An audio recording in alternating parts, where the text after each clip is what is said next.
Турции последний день общенационального траура по погибшим в теракте в Анкаре. По официальной версии, взрывы унесли 97 жизней, более 200 человек ранены. Премьер-министр Турции считает, что за терактом стоят боевики ИГИЛ. В разных городах прошли антиправительственные акции протеста.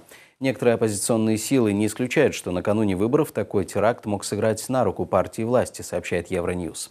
Из-за нестабильной ситуации в стране партия власти, партия справедливости и развития и курдская оппозиционная демократическая партия народов отменили предвыборные митинги. Наша партия отменила свои предвыборные митинги. Наш председатель и премьер-министр решили вплоть до пятницы не организовывать никаких мероприятий.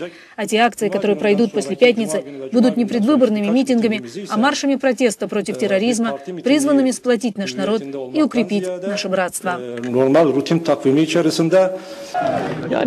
отменяем митинги не из соображений безопасности. Просто мы не можем проводить акции в такой печальной атмосфере. Мы, конечно, можем предпринять наши собственные меры безопасности, несомненно, но мы думаем еще и о людях. Их жизни намного важнее предвыборной кампании. Bizim seçim başarımızdan ve mitinglerimizden çok önemli.